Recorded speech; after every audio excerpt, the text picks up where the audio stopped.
like having Mayor Lee here? Yeah. So thank you again to all the advisory panels, as well as for everybody who had questions for the mayor. We now are going to transition into our afternoon program. I wanted to just go over what the agenda is for the afternoon and then introduce the moderator of our panel. First, we're going to be doing a plenary on the state of green jobs in San Francisco. So we have an array of experts who, this is what they do, what they live and breathe, to tell you about really where things are at and give you a different perspective on the state of green jobs. The idea of this panel, of course, is to learn, to share best practices, to discuss continued challenges, and to hopefully generate some ideas for the breakout sessions that we'll be having following this panel.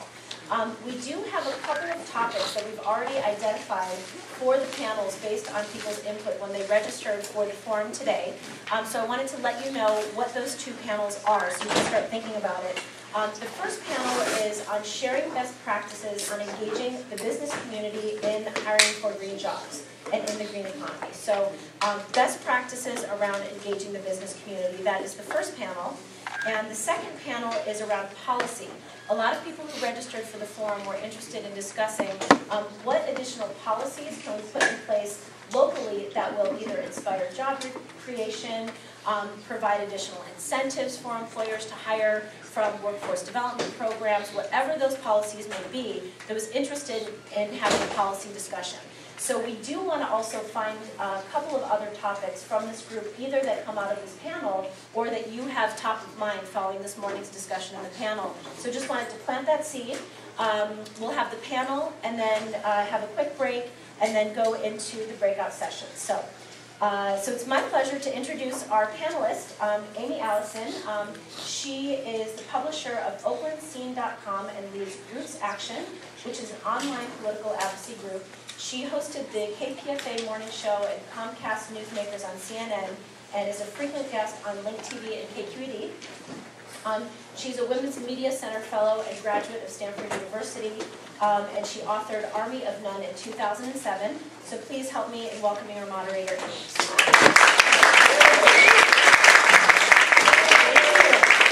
How's everyone doing? Great.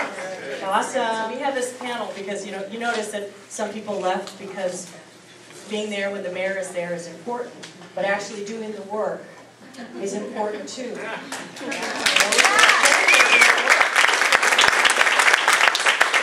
So I congratulate you for those of you from the business community, the nonprofit sector, workforce development, people who want to see green jobs a reality, for staying here, listening to people who have been in the trenches in trying to develop the green economy despite the present difficulties, and who are here to not only share their knowledge, but to engage with you in a conversation.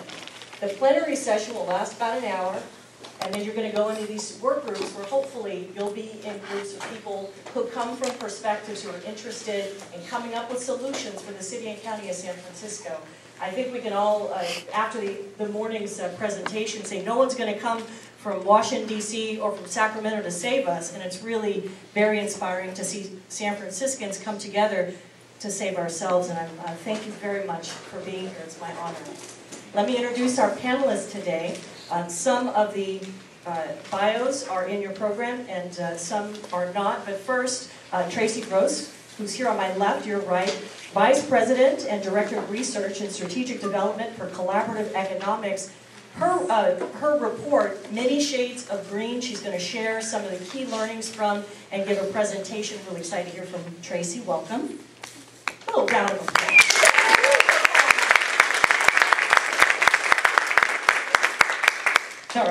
All right. Next to Tracey, Guillermo Rodriguez. Guillermo Rodriguez is here, CityBuild Director, 18 years of experience in public policy, workforce development, government, and community relations. Guillermo, you've got a perspective on what we can do here locally to make green jobs happen. Thank you and welcome. And then next to Guillermo, Deborah Alvarez-Rodriguez, who is CEO of Goodwill. And it's exciting to have Deborah here to talk about how we can translate the green economy into those who most need work right now. What's the unemployment rate? 9%. Is that here in San Francisco, city and county? What about for the communities that Goodwill serves? It's about 26%. 26%. So those jobs are desperately needed. Very, very good to have Deborah here. Thank you and welcome.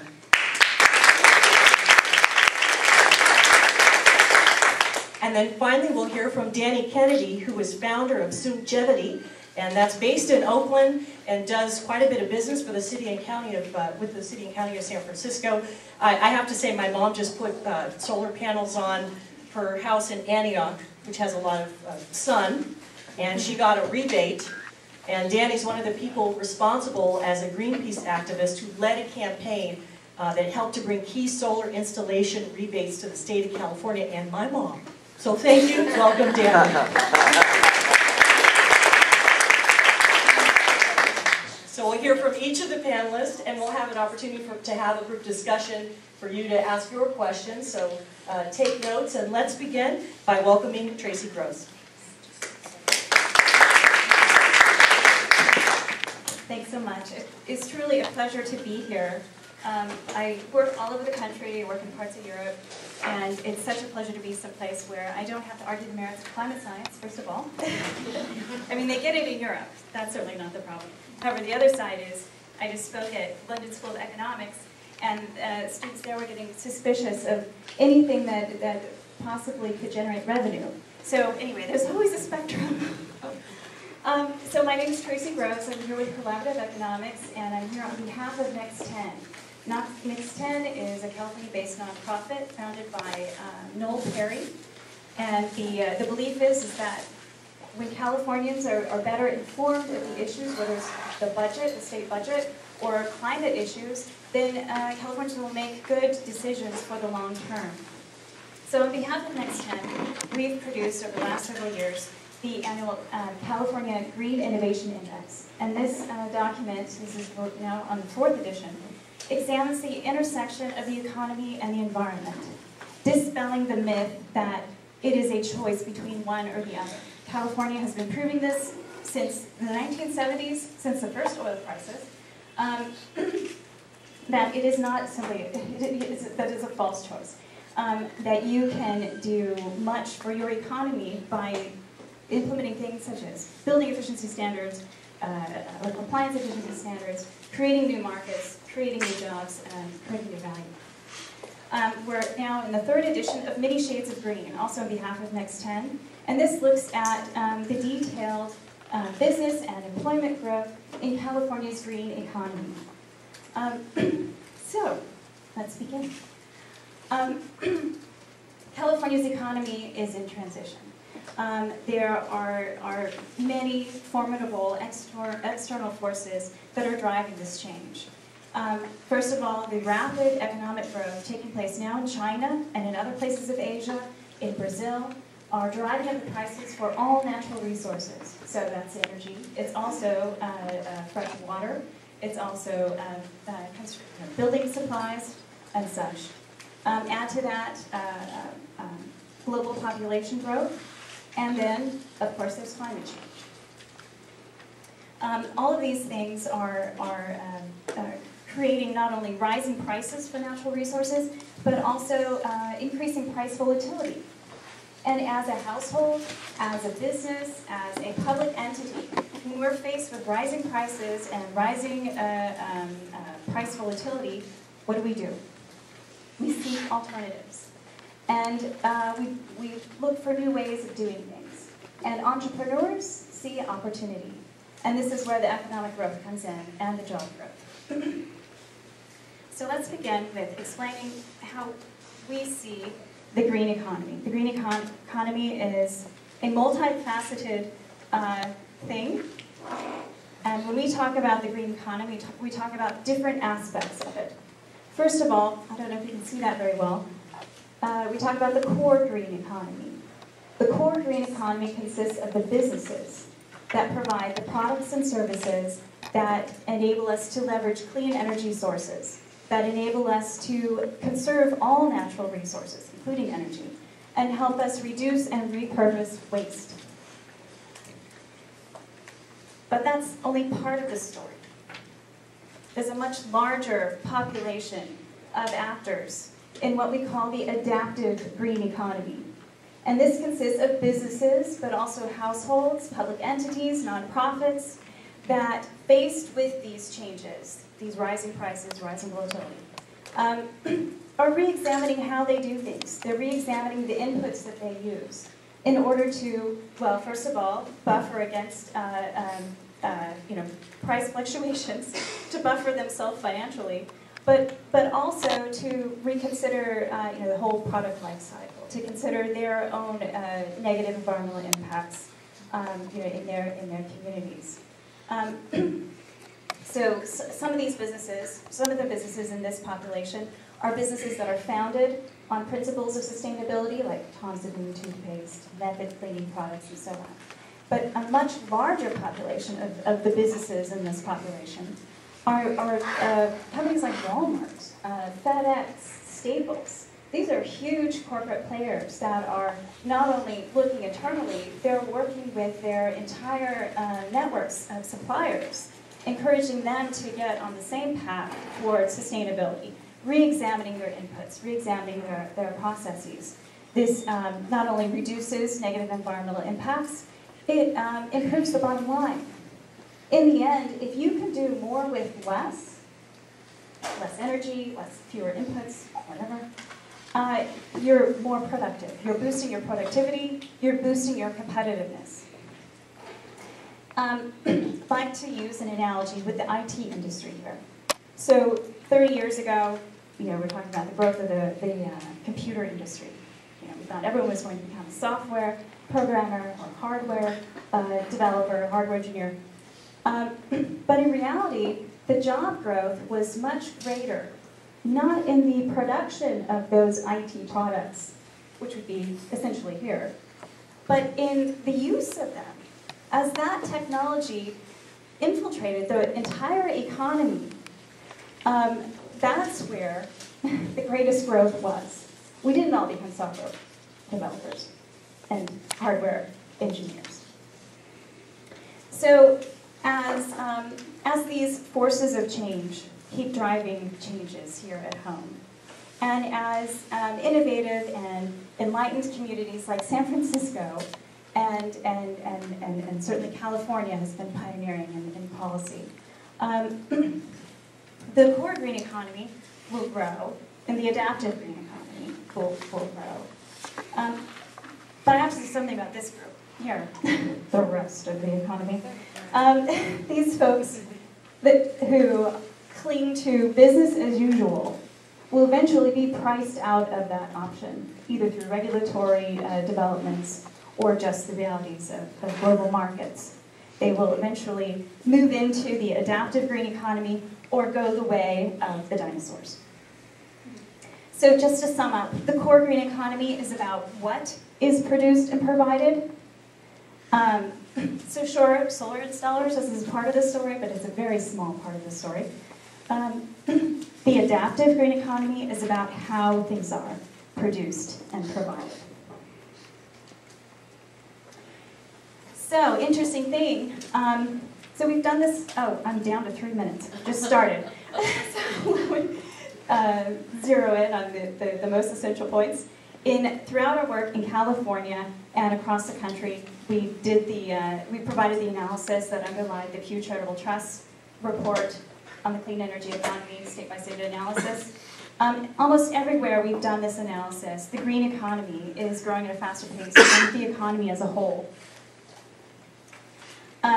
The green economy is very diverse. It's not just about solar, though solar is very important. It's also about water, how we use water, how we reuse water. It's about looking at manufacturing and how manufacturing processes can be done differently. It's certainly about recycling and other things. This is definitely not all new technology. So looking at the 15 segments across the state, you see energy generation is one of the largest. Most recently, even in the middle of the economic crisis, from January 2008 to January 2009, growth has been led by energy storage, energy generation, and clean transportation. Moving on, manufacturing is a big deal in the green economy. Manufacturing represents only about 11% of California's economy as a whole, but in the green economy, it represents 26%. That means that there's a huge opportunity for occupations, job growth in the green economy. Growth varies over California's regions. The Bay Area is definitely out at the front in the short term over the last year, as well as over the long term since 1995. This is looking specifically at the Bay Area, where green has, as statewide, outpaced total employment growth from 1995 to 2009. So you'll see air and environment, energy generation, energy efficiency. Those are some of the strongest sectors. However, that has less to do with San Francisco. Energy generation and energy efficiency, that's definitely more the story South Bay and East Bay than it is in San Francisco proper. Energy storage is also one of the strongest growing sectors in the short term. San Francisco has more activity with this. But in just looking at the data in a very brief way, the air and environment is very strong in San Francisco. But the second largest segment in San Francisco is actually green building. Isn't that interesting? So we have a lot of very forward-thinking architects and other related activities in the city. So I don't want to go over time. I just want to end with Noel Perry's favorite ending slide, is a quote from Darwin. "It is not the strongest of the species that survives, nor the most intelligent, but the one most responsive to change." So our reports can be downloaded from our site, Collaborative Economics, or on Next 10's website. Thank you very much, and I look forward to any questions you may have. We got a snapshot, and we'll be able to talk in more detail about down to the city and county of San Francisco where the opportunities are. But thank you very much for that overview, because that'll help to ground our thinking as we go into our next presentation. Guillermo Rodriguez, the CityBuild. Thank you.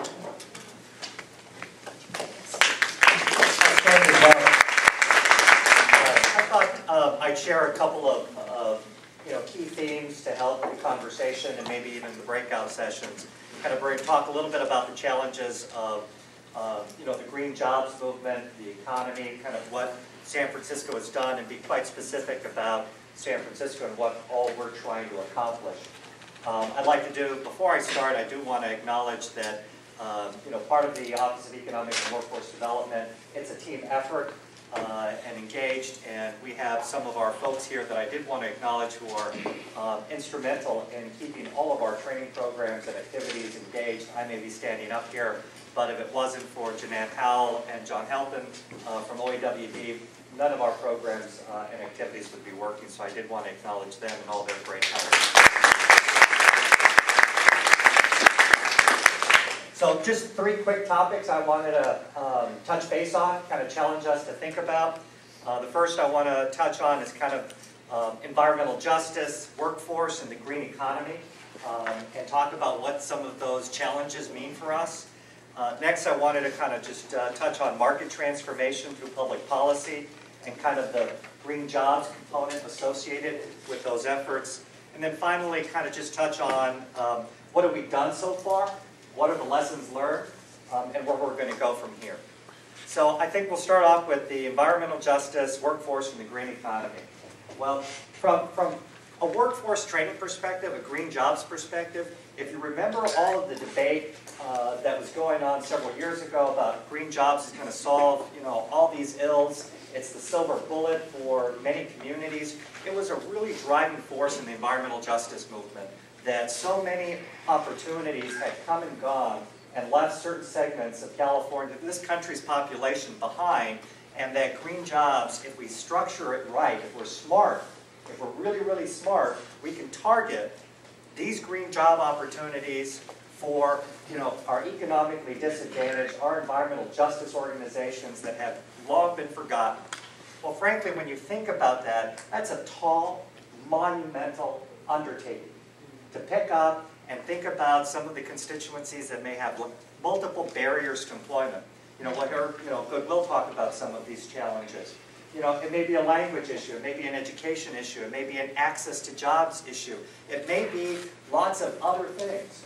And we started down a path to try to find solutions for our most vulnerable communities to gain access to these types of jobs.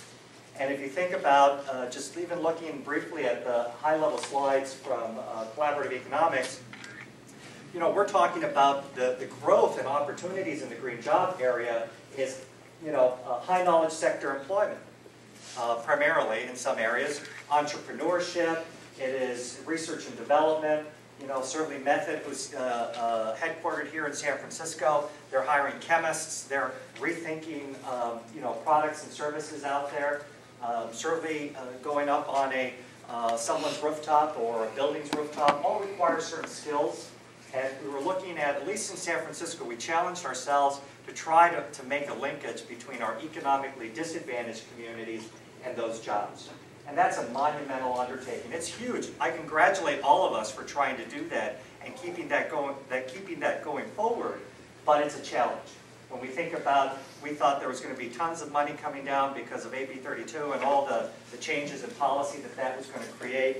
We thought that there would be, you know, huge federal dollars for deep energy retrofits, that we can go into big-time stuff in people's homes and buildings, that there'd be a lot of opportunity. We thought that, you know, certainly the growth of renewable technology, that we're going to have all these types of jobs. Well, we've had success, but not in the numbers that can substantiate a lot of the other investments. So it's been a big challenge. So that's, you know, remember, when we think about it, at least from San Francisco's strategy perspective, we picked economic justice, you know, communities to try to find a pathway for these populations to gain jobs in the green economy. And that's a huge undertaking, and it's a worthy undertaking, but it's huge, huge challenges. Next is market transformation through public policy. So what do we all do? We come up with really amazing ideas. And we work collaboratively under the leadership of the Department of Environment to go out and look at how we change markets, because if we figure if we can incent a market with precious dollars, we might be able to change behavior. And if we can change that behavior, we then create a market. And if then there's a market, then people will spend dollars and hopefully generate jobs. So we looked at programs in San Francisco. Certainly our Go Solar program, you know, is about market transformation. It's, you know, the federal government was doing tax subsidies, the state of California was doing additional rebates, and so what did San Francisco do? We came up with an additional rebate as well. And, you know, thanks again to the thinking and trying to make linkages, we said, fine. If you're going to get a incentive from San Francisco, a cash incentive to put solar on your home or your business, then there's a nexus with jobs. And we created that nexus through the Go Solar program. So those are kinds of the other things that we went around and accomplished. Next, kind of what are the lessons learned and what have we done to date? Well, we've looked at all these different opportunities to try to link jobs to public policy and opportunities. We launched our Train Green program that looked at energy efficiency, looked at transportation, looked at recycling based on what our economy was able to do. We looked at PG&E's program for low-income energy efficiency. We used our CityBuild training program and our partners with City College to start training folks to go out and successfully do that.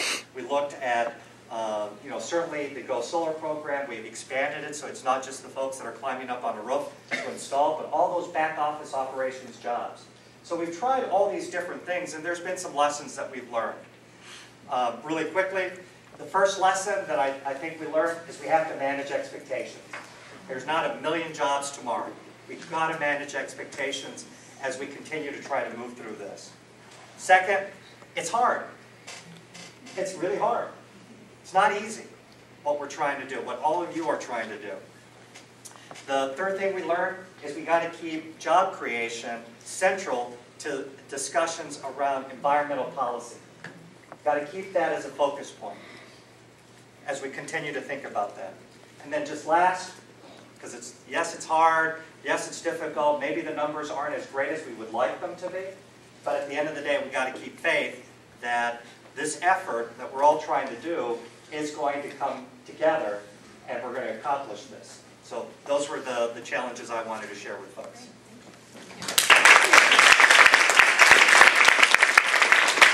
Doing a commencement at a community college tomorrow. I'll share that.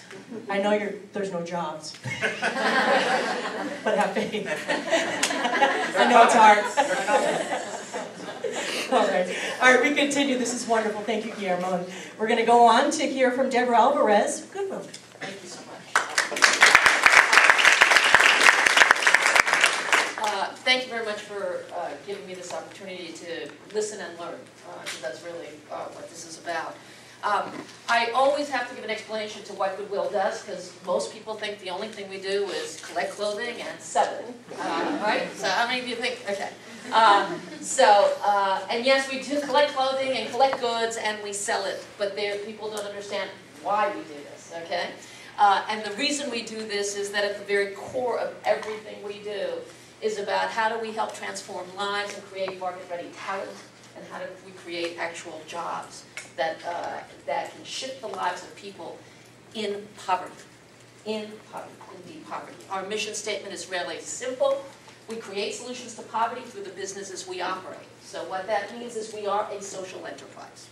And I'll talk a little bit about that, because I think social enterprise, whether it's for-profit or non-profit, plays a pivotal role in this effort, in this solution. We call ourselves here, some people call Goodwill the original recycler. We call ourselves a value recovery enterprise. We're a $37 million value recovery enterprise just here in the Bay Area, in San Francisco, San Mateo, and Marin counties, okay?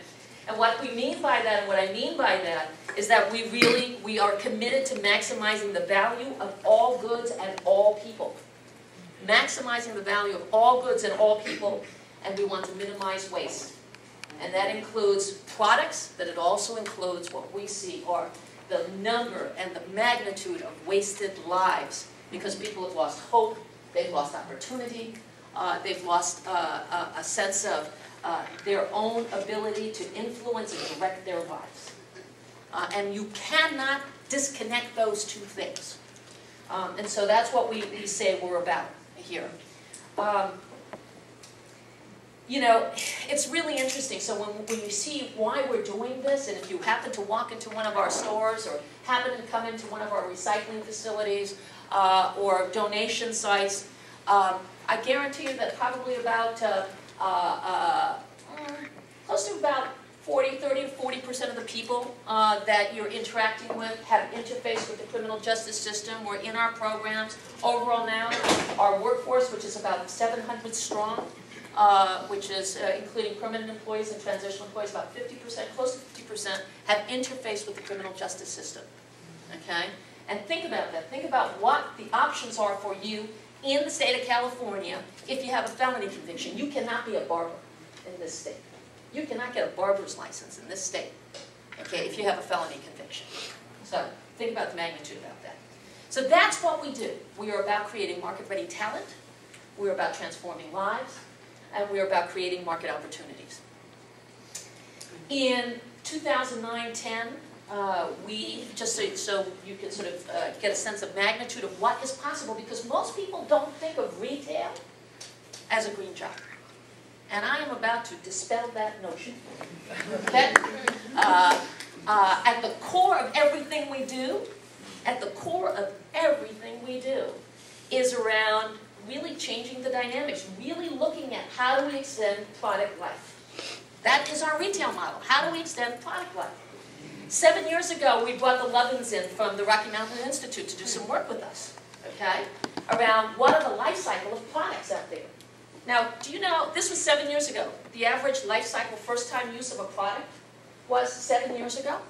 6 months, right? 6 months, okay? Now, that life cycle has now changed to, you know, I don't know what it is. I'm almost afraid to find out. But think about how quickly people are buying new iPads and cell phones, and you know, it's now happening in weekly cycles. We have fashion cycles in this country now that are no longer 3 seasons, right? We have fashion cycles that in some cases are moving and turning as quickly as 1 month, 2 months. H&M is driving towards a 2-week fashion cycle. H&M. Okay? So think about the amount of product that's being developed over there. So if we think that retail is not part of this equation, we have to completely change our thinking about it, okay? So that's what I'm here to say. So there are parts of the green economy that are not listed on those studies and reports that have to be part of this conversation. In last year alone, we diverted 25 million pounds from landfill because of the generous donation.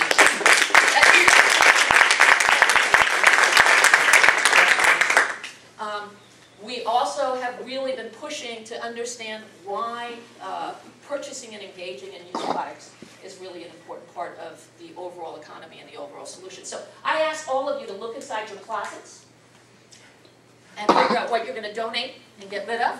But more importantly, I want you to look into your closets and say, if your closets and your drawers are not filled, at least 1/3 of it, with something that's been reused or repurposed, shame on you. Shame on you.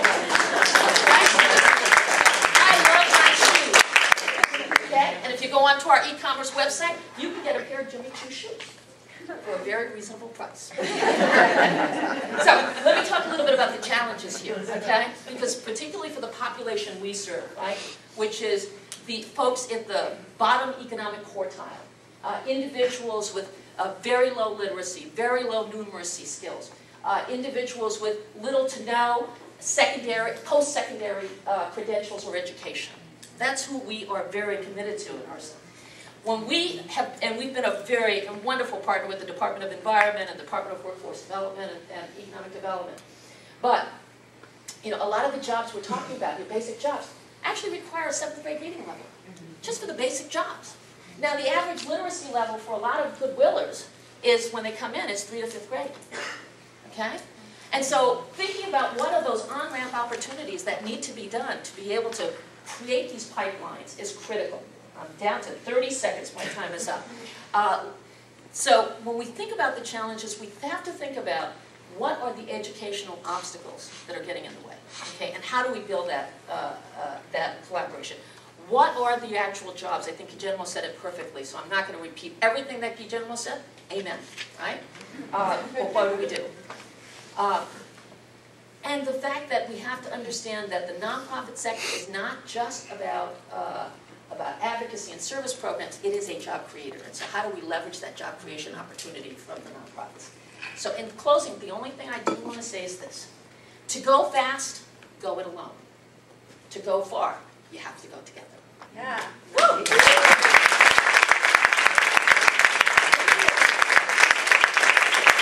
I know Laura's going to tweet that last one. That is an old African proverb. So Okay, I'm I tweeting. didn't invent it, invent it. Tweet that one. All right, so we've heard about the vision of how nonprofit sectors can be part of the green economy. Let's move on now to Danny Kennedy, who's going to talk about where the private sector fits in. Thank you, everyone. I think I'm going to repeat a theme that seems to be emerging across the panel, which is kind of a challenge to the orthodoxy about what a green job is in a green economy and what the opportunities are. And, you know, I think the good news here is that for the San Francisco Bay Area, that is a huge opportunity if we redefine a little bit what the green job potential is. You know, the point made right at the start that the IT industry job growth for this area drove globally, created jobs outside of IT through efficiency gains and productivity. I think it's sort of like a small example of what's actually going to happen in the next decade or two with energy, because it's really kind of transformational what's going on. We're displacing 100 years of regulated monopoly and dumb technologies that we've got for reasons of incumbency and political hegemony. And we're going to use clean energy systems that don't boil water to create electricity. It's kind of this fundamental shift. Steam-based electricity is a bad idea because you burn stuff to create the steam and then you lose a lot of efficiency along the way. And we're going to use machines that create electricity directly from sunlight or from wind or from water or whatever. That's a fundamental shift in machinery that has implications throughout the economy, but as you make that shift, you create all world of opportunities. It's kind of like the horse and buggy guys looking at the automobile and going, not a big deal. Don't worry about it, it's not a big threat to our hegemony over the world. Well, actually, we displaced horse and buggies and all that went with them, and we bought on the auto, not necessarily for the best, but that transition and that change brought about with the auto and mobility and all the rest that came with it, in turn created all sorts of opportunities and things. So it's a very big civilizational story. This town could be at the center of it because key to it are IT and finance. And if ever there were a town that is about IT and finance, it's this one. 150 years of banking and 50 years of computing is basically San Francisco's story. And that is what will drive that energy transition. It's not about the technology. The machine exists. The stuff I sell, photovoltaics, really good machine. It sits on a roof in sunlight, electricity drops out the back of it. No fuel, no risk, no blowing up, no killing anyone, no geopolitical problems with it. Just sits there and works. I was talking to a guy the other day who put a system in 66 at JPL down in Pasadena. It's still working at 87% efficiency. This stuff is magic. I mean, this machine sits on the roof and generates electricity. Will do for a century. We think. We don't know because we only have it for 50 years. There's no reason to think it won't. What's the price of that electricity? It's nothing. It is nothing when it goes for a century. So it opens up this huge universe of electricity service for free. Mobility, light, heat, warmth, cooking, education, Facebooking your friends. Everything we do is powered by electricity. 90% of this economy is electricity based. And that electricity will come from other machines because if it doesn't, we kill ourselves. And we all know that. It's just like, when do we make the transition? Ask anyone reasonable, will we be coal-powered in 1,000 years? Of course not. Okay, is it 500 years that we get off it? No, because we'll die by then. 200 years? No. 100 years? Probably not. 50 years? Maybe. We might still be burning some coal in 50 years because we kind of have to because there's some stock in the ground and investments that have been made. But otherwise, we're getting off coal and we're going to clean. And that's happening. So what is the opportunity there in the midst of it? And just to tell you Sungevity's story, we're not the boots on the roof guys, although we have had boots on the roof and we've benefited from the workforce development programs here in San Francisco when we were running crews to hone our own business model. We actually benefited from Asian neighborhood design and some of the SF Go Solar programs to get some experience on the roof. But what we do is we design systems remotely. We sit in Oakland. We've got 25 people in Oakland and about 15 in Berkeley, designing systems from here to the other shining sea on the other side of this country, New York, New Jersey, Massachusetts, etc. Designing and engineering systems, and then we buy the kits, we commission them, we do all the permitting and paperwork and all the back office functions, and then we get a local contractor to do the installation. Just in terms of labor, of job years, say in a kilowatt hour of electricity, there's more work done in the back office functions than there is boots on the roof, just so you're clear about that. We spend more on the paperwork dance with permitting and interconnection and all that stuff than we do on the inverter, which is a critical component in the solar hardware kit. The cost of goods is crashing. The cost of paperwork processing is growing, ironically, and the cost of capital is the only limiting factor to our basically taking over residential electricity because we're the lower cost provider of the stuff. So we sit in Oakland, California, we sell stuff over the web and over the phone at Sungevity.com. And we sell them, by the dozen today so far, when I left the office. The fact is that it works, but it works because of software innovations. We take satellite and aerial photographs to do the engineering and design the system. And we don't have to do a truck roll, we don't have to burn carbon to get to the house and make a wasted effort for a quote that's not going to go to sale. And we have a better experience for a customer who's more likely to go solar in the future. And then the other piece of it that's magic is that customer doesn't have to pay for it up front. There's no capital cost. And that is a piece of financial engineering that I cannot explain to you. But it's a beautiful thing because the barrier to mass adoption of this stuff was the fact that you paid for it up front, which was a stupidity. Like, that's wrong. Everyone else in the energy generating sector doesn't have to pay for it all up front. A coal-fired power plant was financed for 50 years. Why weren't we in the solar industry? Well, now we are. And so we have a solar lease for customers. And what it means is that for no money down, you can pay as you go for your electricity. It's like cell phones. If we had to pay for the handset and all the calls we're ever going to make on our cell phone, we wouldn't all have them in our pocket, would we? But the fact that we sign a contract, we pay off the capital and the calls as we go, means we can all use them and pay for the service. That's why this stuff is growing. It's the fastest growing sector in the US economy and the global economy, over $100 billion in value. 90,000 jobs in the solar space in the United States, growing to 125,000 this year. And like I say, it only begins to liberate the opportunity when that distributed generating future comes to pass, which has a whole lot more jobs in it. And most of them are going to be financial whiz kids and software kids and salespeople sitting on phones, not guys out in trucks on roofs. There's some of that, but there's a whole lot more too. So it's good news. Thank you.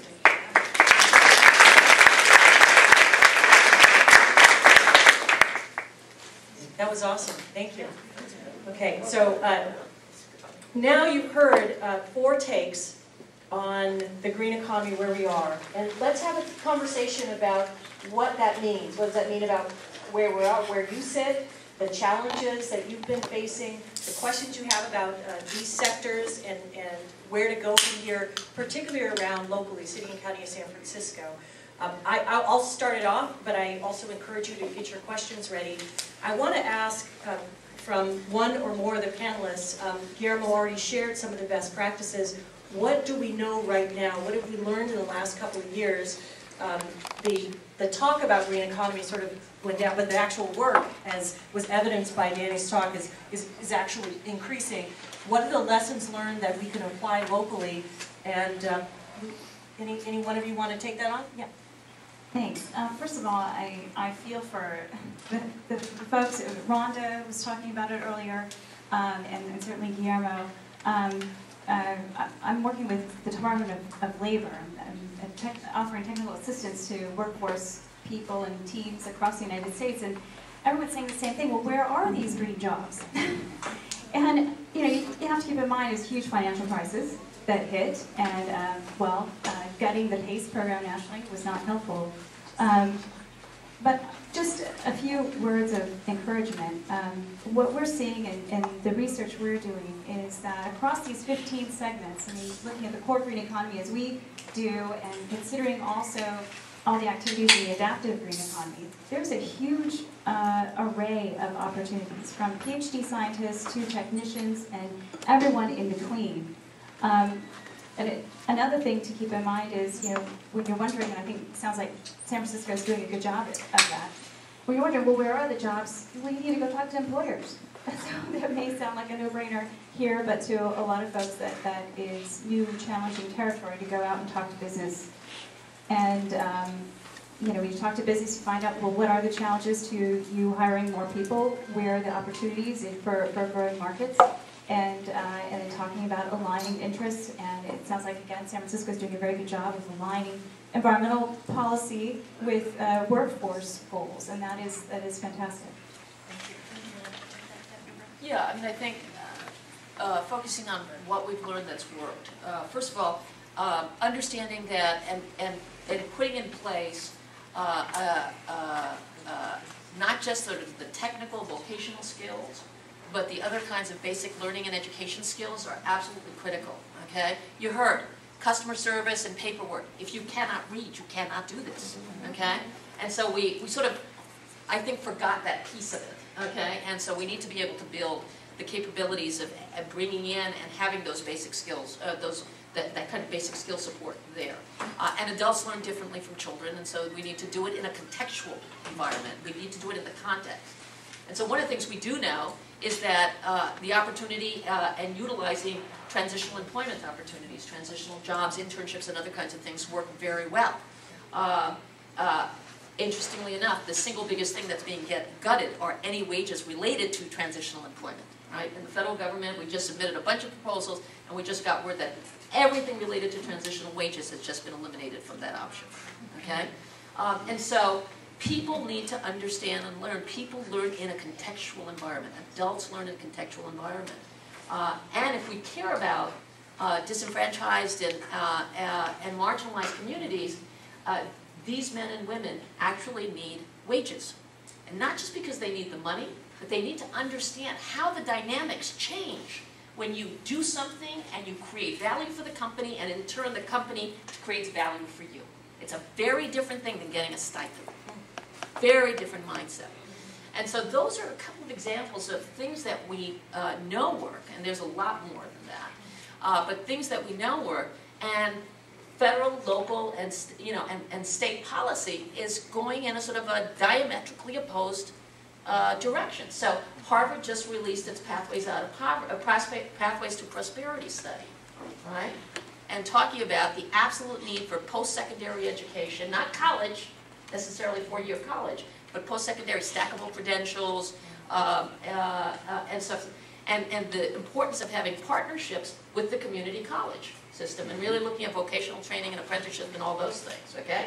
So what do we just do? We are eliminating close to $1 billion in community college funding, okay?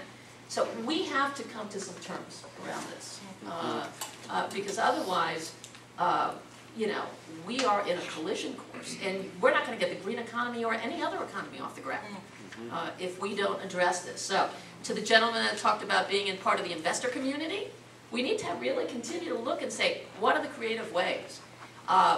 Most of the times, you know, I know that there's a growing social, what we call social venture and social sort of venture investors. But how does the $1 trillion nonprofit community become a part of that meaningful discussion? And I think that's part of it. And how do we look at other opportunities on it? I think San Francisco, the Bay Area, is ahead of almost every place else. So, and if these are the problems we're facing and we're ahead of every place else, you know, the last thing I want to say is we also know that, you know, tenacity works. Yeah. Thank you. All right. Yes. And I can walk it over Oprah style, or you can just stand up and... Okay, let me just thank the panel.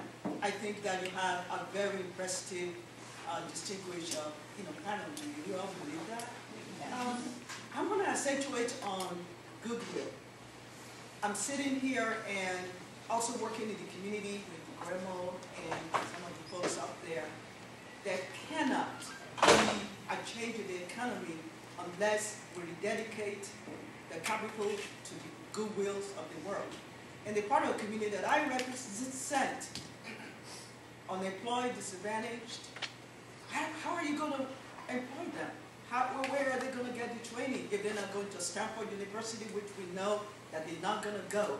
They have to go to the types of the Goodwill to try to get the transitional type of training. And so, Deborah, I'm sitting here, and I just want to commend all the work that you are doing and to convey to the mayor, to the city, to all the policymakers that when I'm sitting and looking at where the funding is to go, if I do not see Goodwill in there, or the conservation, that money is not going anywhere. So, she's not on my payroll. Yeah, I think it is on. And Linda, you raised a lot of good points. OEWD is a funder not only of Goodwill, of others, and we make investments in training. And we're constantly talking to employers. But like, what you heard from Sungevity about, the challenges that they face in terms of trying to get the capital markets to open up so that they can do more. Same thing on the funder side. The challenges that we have is that the vast majority of dollars for training are federal and state dollars. And they come with lots of strings, and they are very bureaucratic, and our funding streams have not caught up to the entrepreneurship that the green economy is presenting. And for us in San Francisco, the Workforce Investment Act is our primary funder. And the challenges that those federal dollars give to people like Deborah, who's trying to translate those dollars to put square pegs in a round hole, are challenging. Our own funding streams, even including the private foundations who also support a lot of training, we're looking at the wrong ROEs. The return on equity is incorrect. Foundations are looking for a quicker, signature project that they can associate their names to. The federal government wants to see, the old fire jobs, listing which job category did you place, one of your trainees from Goodwill in. I can't find green job. I can't find these things on, our federal register, so I can't make the two connections. So guess what? Your dollars are unallowable.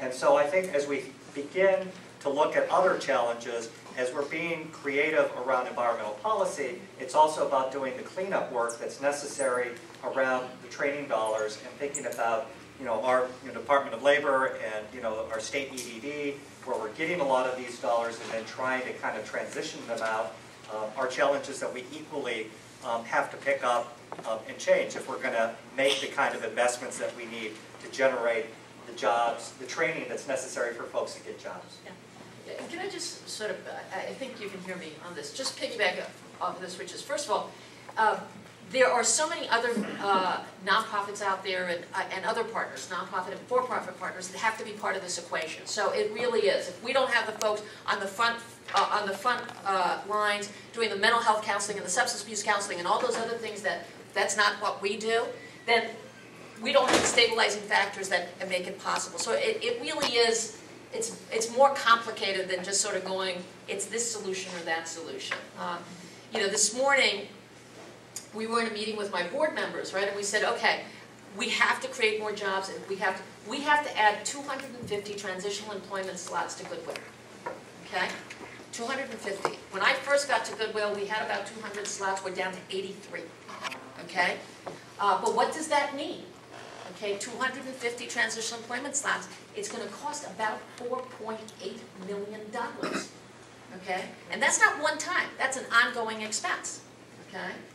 And that will allow for about 500 people a year to be going through this. That becomes the pipeline job to the private sector, right, on it. So we have to be really creative around doing this. And so we're going, okay, well, what business can we? Well, we're going to expand our e-commerce business. We're going to grow our e-commerce business from $2.6 million to $10 million. Create 17 permanent jobs and start, you know, how do we do this, right? Because then that becomes sustainable. If we start doing that and growing other parts of our business, our retail and our electronic recycling businesses, you know what? We can, in probably 4 years' time, take and completely absorb that $4.9 million of additional expense without any additional expense to the public sector, right? But that $4.9 million doesn't materialize out of anywhere. That's not money that's sitting in anybody's bank account right now. So how do we engage? And I think, you know, OEW it has been wonderful around trying to be as creative as possible given the limitations of where the money is going. But how do we create those kinds of investment strategies? It's not much different from what you're dealing with. Those investment strategies that fuel job creation and pathways out of poverty through the marketplace. Right. And I will just make a comment that we're going to spend about 5 more minutes in this group and then break into the policy and best practices conversation.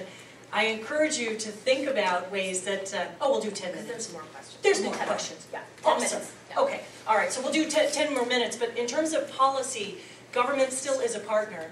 The solution, we can't reach a solution without looking at the role of local, state, and federal government. It's one of the things that I hope we'll have a conversation with before the day's out.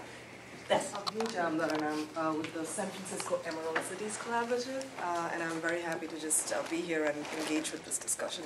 My question is around, we're doing energy efficiency retrofits for buildings across San Francisco, and one of the issues I'm running up against is that we need the basic skills training programs, we need the pre-apprenticeship programs, we need the apprenticeship programs, and there's this whole pipeline of workforce training. And is there any way that we can create a more streamlined pipeline that, you know, kind of coordinates a list of all of the training programs? And I'm happy to be a part of that effort, but maybe the city's department can be useful in that sense in kind of creating a centralized database of, you know, there is a Goodwill, there is a Youth Build, there is a San Francisco Conservation Corps. How do these programs kind of link up with each other and then up the pipeline and into whatever sector they're going into? So, excellent question. I think that's been the evolving process, at least from a funder's perspective at OEWD, really creating these concept of sector academies, of forcing collaboration between training providers and communities to come together. The days of unique signature projects that we can fund, are gone. We really have to get folks to come together, find what the best mission is that they do, and have them collaborate with precious few dollars. And so we're constantly trying to do that. Again, with everything is that, are the jobs at the end of the proverbial rainbow available so that we can then go back to our own funding sources and say, we need more money because we have a proven factor. So those are challenges that we're constantly working at and trying to force collaboration, maximize opportunities, and get more folks engaged. All right, thank you. over here.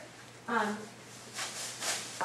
have, half of my workforce comes through community-based organizations like the San Francisco Conservation Corps, Asian Neighborhood Design, Training Green myself.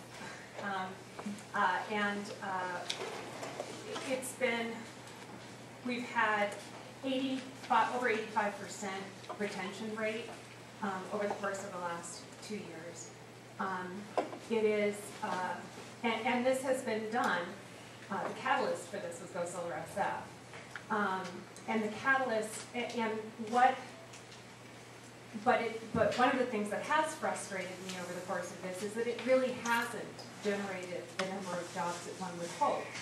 However, it has been a springboard for many other wonderful things that have transpired in connection with sort of green jobs development. And one of those things is really approaching what Guillermo was just talking about in terms of centralizing the places where an employer like I might go.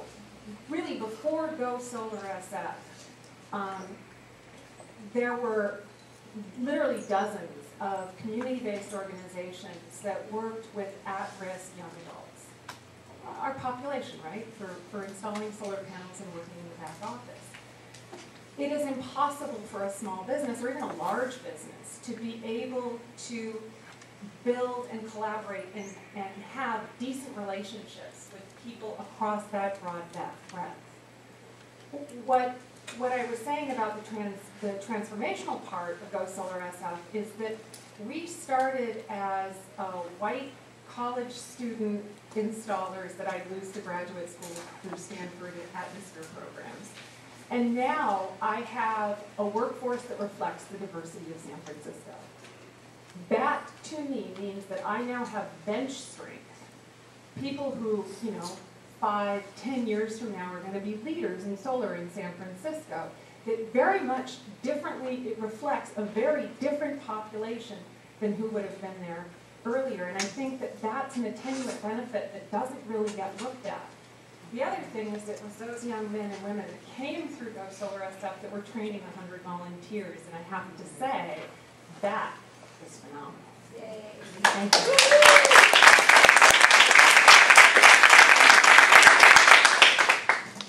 Yeah, do you need the mic? No. So kind of two questions. One, probably for the two on the end, and that's a bit about business attraction in San Francisco. What could drive business attraction, additional job growth? And for two in the middle, maybe urban agriculture and what kind of jobs might be there in the future if we can create some market mechanisms for local ag. Danny, why don't you next time? I think the first one, this thing I'm saying about moving from steam-based electricity to direct electricity, it's kind of like the web phenomena that went from mainframe computing to the internet. San Francisco's got the culture, the innovation, the risk appetite, the brains, the diversity that makes something like that happen. It's the right milieu to create that change, and so I think it's very attractive to set up. And that's why you look at 108% growth, right, in the core green economy, and then the additional adaptive green economy would be greater still in this Bay Area. So I think it's a great place to be. I'll just reinforce what you said, and I'd say one, having an early adopter population as we have in the Bay Area, and part of that is our pioneering public policy makers. I mean, California and the city of San Francisco have been at the forefront of pioneering public policies that not only aim to improve our environmental situation, but also create new markets, which create business growth and employment growth. Thank you. Do you want to say something about urban agriculture? Yeah, urban agriculture. Do you guys see that as a job growth possibility? Certainly, all those ideas are important ideas. I think the Department of Environment, I don't know, Melanie, you may jump in on this, but San Francisco leading again on public policy around urban agriculture, around solar, around green buildings and so forth.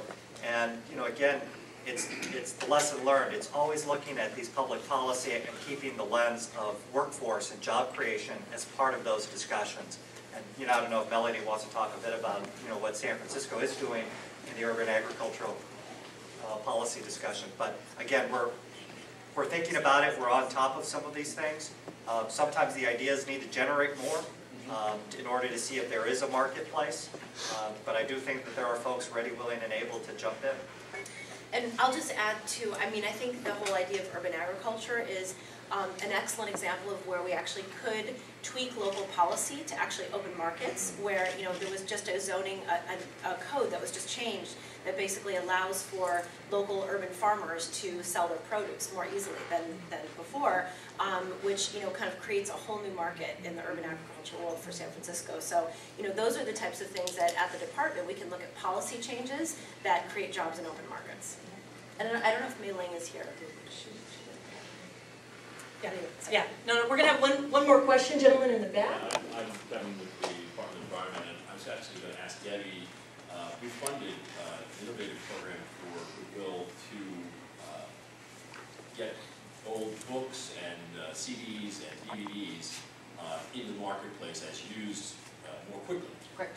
And I mean, that's just one of those things where a crashing economy, the need for used, you know, lower priced goods of all sorts is really needed, and that economy is growing. So I was thinking back to what Danny was saying about moving capital in a direction to help that kind of used industry really go fast, kind of like he's doing with solar. Think about it for reuse. Is there anybody here in the room, or can we talk a little bit about that capital question and the innovation of capital, particularly in a place like reuse, where it is not sexy, it's not traditionally the go-go kind of venture place, but needs to be. Right. Do you want to take that? Yeah, I mean, I think it's, you know, if you care about returns on investment, right? We benchmark our retail stores, okay, against Target, Walmart. We benchmark against all of them, right? Our comp store sales, right? Our comp store sales are at 5.5% to 6% compared to traditional retail, which is at basically less than 2% or 2.5%. Okay, so there are real returns on investment. This is a real marketplace. In the e-commerce business, okay, we're looking at about 35%, 40% margin on that, and the number of jobs that get created. So just even something as simple as I said, if we basically take that business, which was 3.5 years ago, 4 years ago, was a $200,000 business. It is now a $2.6 million business. This is just in San Francisco. This is just in San Francisco, okay? This is just in San Francisco, and I can't remember the total number of people we currently employ, plus the number of people that we can have training and transitional jobs to, okay? If we want to grow that to 10 million, right, which we think we can do in 3 years, right? Conservatively, we're going to add 17 to 20 new jobs, right? Now, e-commerce is less, right? It's a streamlined thing, so we still have, right? But we can also then add a significantly higher proportion of transitional and other types of employments and get a return on investment. And you can start getting a return on investment in less than 2 years' time. Now, you think about where can you put your capital in that you can get that, okay? Has the city got a bank? So they're very real. Danny, slight tangent in response, but trying to tie a few thoughts together. An example of sort of, you know, the innovation that you can see emerging out of San Francisco as a little company we're trying to help incubate called Solar Mosaic, which is doing peer-to-peer financing of community solar projects. So this capital issue that's the constraint to solar uptake, basically, they're going to crowdfund it. You know, and you know, you can crowdfund urban agriculture, you can crowdfund a whole lot of things. And, you know, it sounds tiny, but actually, like, I think eProsper or Kickstarter or some of those Keeper.orgs, they're using hundreds of millions of dollars annually. So, you know, they can really do it. Actually, Oakland is going to be the first Solar Mosaic. There's going to be a bunch of community projects funded there. Very, you know, cool innovation, which could actually see, you know, tens of thousands of churches, synagogues, schools get the, you know, volunteer project, community install up and running and save those institutions on their electricity bill forever and a day and bring on the solar economy. You know, that's the kind of magic we need. And we do need magic. Thank you so much to our panelists. Give them a round of applause.